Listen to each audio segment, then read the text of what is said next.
everyone. I hope you're enjoying a beautiful week so far.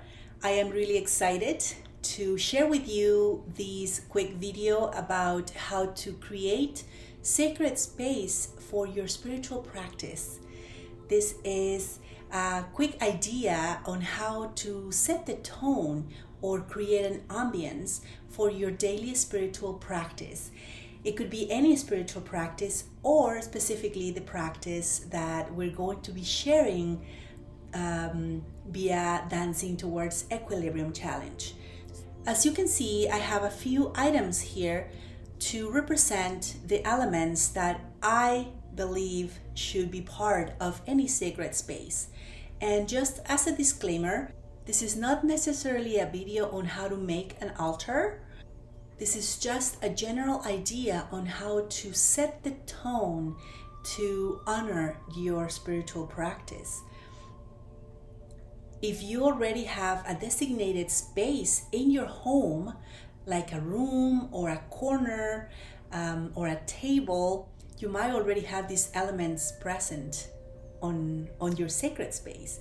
But if not, I will suggest to perhaps designate a little table where you can have these elements that you can go to every morning to do your practice, or evening, or whatever the time you choose to do your practice, so you can program your space to help you connect ever so quickly every time that you decide to do your practice. If you cannot have a designated table or a room or a space to have these items set up, an idea is that you put them in a box, and every time that you will do your practice, you take out that box and then you display your elements to help you connect. So without further ado, let's go to the items that I have here on my table. We're going to start with the element of air. I have an incense going, and definitely for me, it really brings that divine connection right away. As soon as I lit the incense, it has that power in me, it has that influence, helps me really be present and connected to the present moment. I also have some sage, a sage bundle that you can burn as part of the element. I also have a Palo Santo. For that, you will need matches to burn these herbs, these medicines. They're called medicines in the indigenous tradition. Do be aware that these medicines create a lot of smoke, so your fire alarm might go off. So if you want to be on the safe side, an incense just like this works just perfectly. I also have a feather, which brings the quality of air energy, as well as it is connected with air, of course. I also have the tinchas here, which are an instrument that produces sound, and the sound is also connected to the element of air.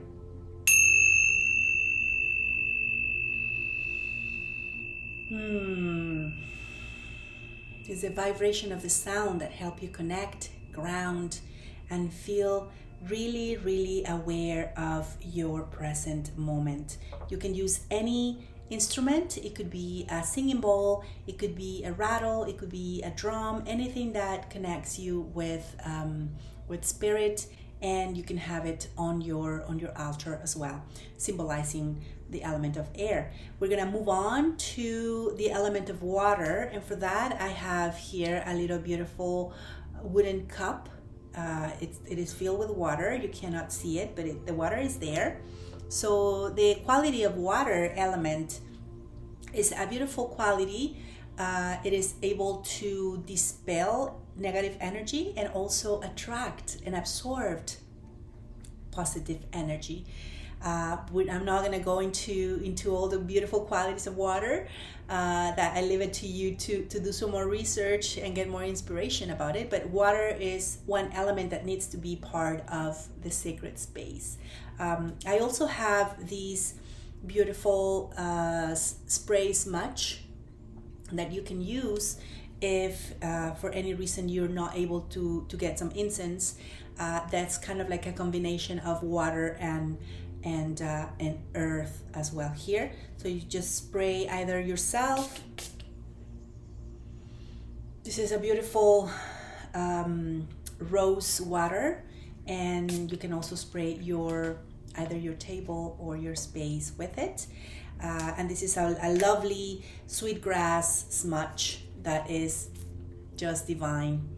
And that's also a way that you can connect with the element of water and the element of earth. And we're gonna go there now. The element of earth also needs to be part of your sacred space. I have here these beautiful, colorful, amazing smelling herbs that represent the earth. And if you really want to have that energy very present, the grounding energy of earth, you can also have soil on your little space, on your table, to represent obviously the energy of earth. This is soil. You can also represent it through crystals if you don't have any soil in your home, and any kind of rocks that you might have encountered. This is a beautiful heart-shaped rock. Yes, it's not fake. I found it on a beach in Nova Scotia and I love it. I'm going to show it to you here. For me, is such a symbol of the love of the universe. Just walking down the beach, I found this beautiful heart-shaped rock. Any of these items represent and bring in the quality of earth element. And finally, I have my candle here, my representation of fire element that I will suggest you have ready for your space. The last element is the element of spirit. And for that, I will suggest for you to decide what it is that connects you with spirit. It could be a picture of a saint, a picture of a guru, an image that you deem sacred, a symbol. It could be anything that makes you connect with your divinity and who you are devoted to. Anything that represents the source for you. For me, I also have my book. This is the book I wrote regarding the messages of the Adakach Tree of Life. These are the healing messages that are part also of this teaching. I don't talk about it too much during the challenge, but this is also an important part of this Adakach teaching, the Tree of Life. For me, this is a sacred image, and I like to have it in my sacred space, especially if I am doing the dance towards equilibrium practice. So this is my little overview on how to create sacred space for your spiritual practice. Again, these are just ideas. You please use your intuition, connect with your own sacred wisdom in order to decide how you want to create space for yourself. Just points to keep in mind. Please do bring the elements to your space: earth, water, earth, fire, and spirit. And you can bring these elements anywhere you are. Even if you go out to do your practices outside, you can bring your incense, you can bring your candle, you can bring your crystal, and hopefully you will be bringing some water to drink as well. Those are elements that you can set the intention of setting the tone, creating the ambience for your spiritual practice, so you can honor your soul, you can honor the moment, and you can connect with spirit through whatever spiritual practice that you are carrying out. I hope this video is helpful and is practical enough. If you don't have these elements, I will suggest to get some of them. You don't have to get specifically what I have here. You can go very simple or sophisticated as you like. these are just examples and a way to inspire you to be ready for our challenge that's coming up, and to inspire you to create sacred space for your spiritual practices.